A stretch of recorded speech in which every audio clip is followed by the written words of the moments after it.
You're locked into channel 99.8, where the music is great and the conversations are deep. Today, we have a special guest with us. We have a psychiatrist from the University of Yale. Please welcome Andrea Nava. So tell me, Andrea, how are you doing today? I'm doing great, thank you. So what brings you on our show? Today I will be explaining obsessive compulsive disorder and the treatments that go along with it. Good. So OCD is basically when someone has unwanted or persistent thoughts that cause them the need to take action in a particular thing. For example, like cleaning and things like that. So, what do you know about OCD treatments?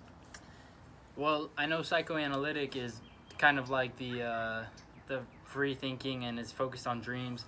I know humanistic is very positive and is focused on trying to keep you in the right mindset. I know behaviorist is kind of it's very relaxing and tries to counterattack your OCD. I know your cognitive is based off of how you think and challenging the negative beliefs. And then there's cognitive behavioral, which kind of is it's focused on getting rid of all the other stuff, but it also assigns homework for behavior. Thank you. So I know I talked about the different types of treatment, but what exactly separates them all?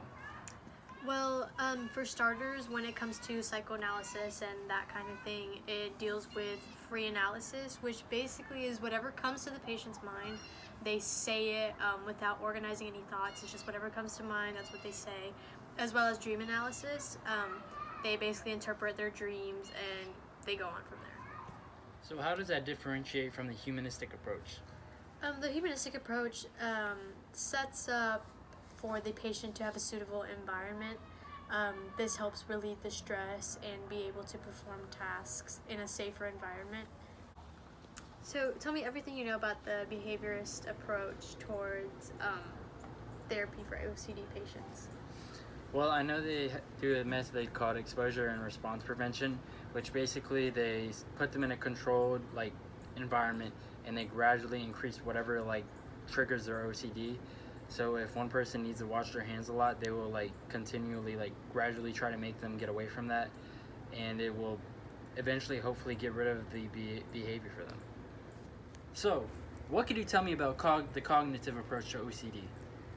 For the cognitive approach basically helps the OCD patient recognize that the brain is sending error messages. This way the patient can recognize the issues and take a new approach to the thoughts and hopefully improve their illness. Period. The differences between individual and group therapy, what are the advantages, what are the disadvantages to that? Well, if you're looking to focus on yourself and grow in your getting rid of OCD, I would definitely recommend personal, because it's definitely more geared towards yourself only, but it's more expensive.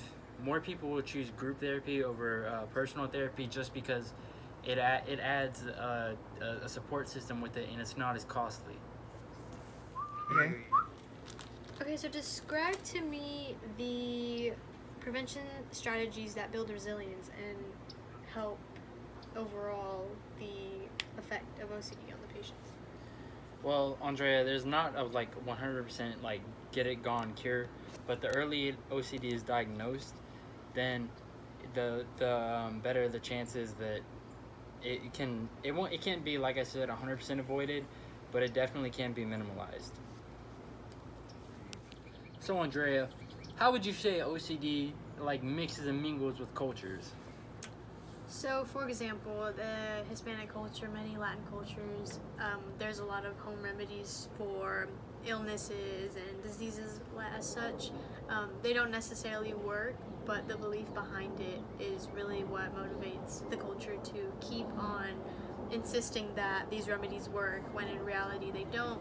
So one with OCD might be considered cured from those remedies, and in the reality they really aren't. So for example, we have our lovely cameraman, Zachary. He has a very great example on one of the home remedies. My Hispanic grandmother's go-to remedy is for a Hispanic disease or illness called ojo, which also means kind of like the devil's eye or the evil eye. And what she usually does is she comes over, she gets like a regular raw egg, and then she does like the sign of the cross all over your body while saying a Spanish prayer. And then after that, she cracks it in water, and once it sits, it like dissolves, and like as it absorbs, it takes away your illness, and you're supposedly supposed to feel much better after. Describe the central characteristics of psychotherapeutic intervention.